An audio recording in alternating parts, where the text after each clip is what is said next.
What's good, everybody? It's Jordanplayspickle back at it again with another paddle review.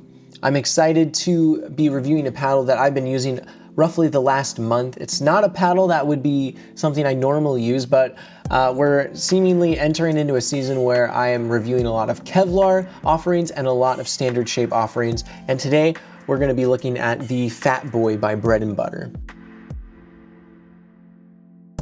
The Fat Boy is a Kevlar and carbon fiber weave standard shape paddle, and it's the newest offering from Bread & Butter, which is one of my favorite companies in the game. On screen, we're going to have a few stats about the Fat Boy, including some power and pop stats that were provided from the Pickleball Effect paddle database, so thank you for those stats. And one thing I want to point out from this stat list is the 5.3-inch grip length.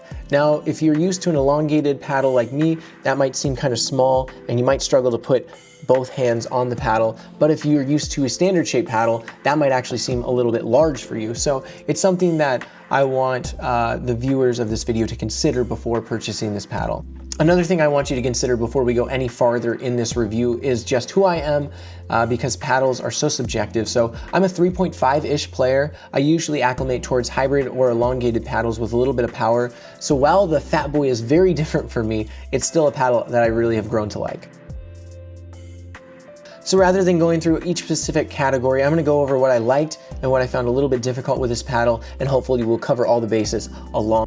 Hey everybody, it's Jordan from the future, and I'm filling in one thing I forgot in the original review of the Fat Boy, and that is the unboxing experience you get with Bread & Butter.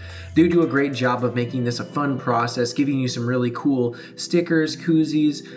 They have great packaging as well. So if you're considering this paddle, that's something to keep in mind, as well as the fact that the first 1,000 people that buy this paddle will be getting a bottle of their special hot sauce as well. So anyways, back to the review. The first thing that I liked about this paddle is, like most standard shape paddles, this is a paddle with a large sweet spot, very control oriented, good spin, and very quick in the hands. The Fat Boy does not disappoint as a standard shape paddle and is really good in all of these categories, but one thing I do like in particular about it is, well, I would say it's still a control oriented paddle. It definitely leans more towards all court than some of the other standard shape paddles that I have used in the past. Now, the Fat Boy is not the most powerful paddle I've ever played with, and there's not a lot of these standard shape paddles that are, outside of maybe the Yola Gen 3 or Engage's lineup.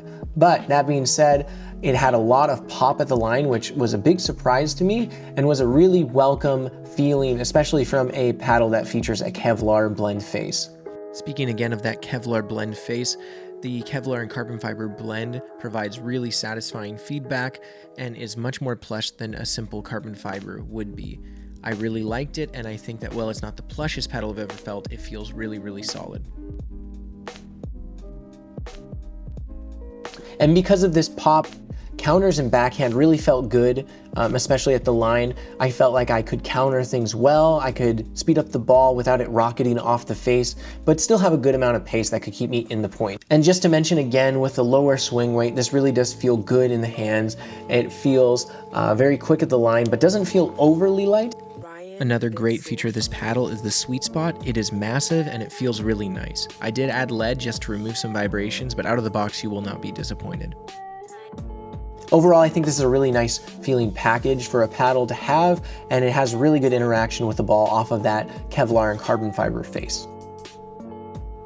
And of course, this wouldn't be one of my reviews if I didn't mention the looks, and man, this paddle, in my opinion, just looks great.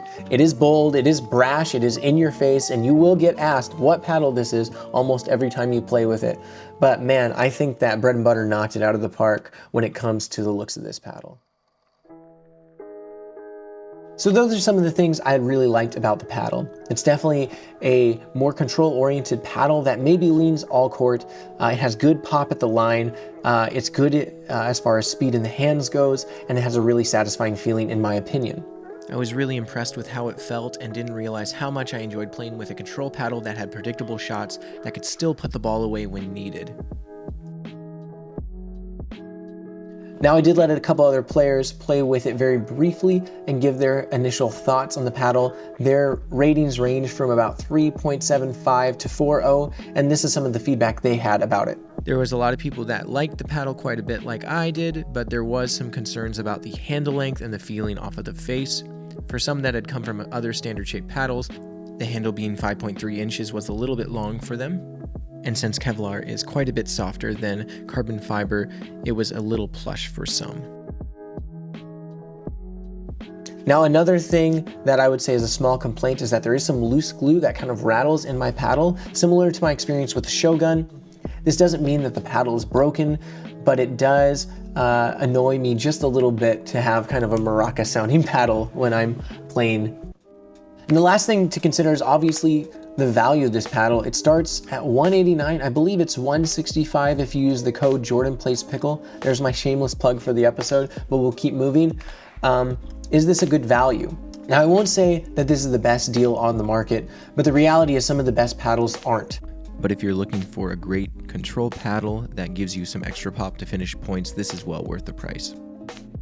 It has some extra power and pop at the line while still leaning towards the control and all-court aspects that people really have grown to like about this shape of paddle. Apart from this, it looks great and feels great, and the construction is A+ across the board. Let me know in the comments if you're considering this paddle or another paddle coming up. I've noticed there's been a lot of Kevlar paddles coming up, and there's been a lot of standard shapes that have also been releasing. So if you have another standard shape or another paddle that you're looking forward to, please write below which it is, and maybe I will get the opportunity to look at it in the future. All that to say, really like the Fat Boy. Again, if you're considering it, you can use the code JordanPlayspickle to get 15% off. That'll help the channel out a little bit, but also help you get a lower price on that paddle. That's all I got for you today. I appreciate all of your engagement in the chat, all of your engagement by sharing and liking this video, and I hope to catch you in the next one. God bless.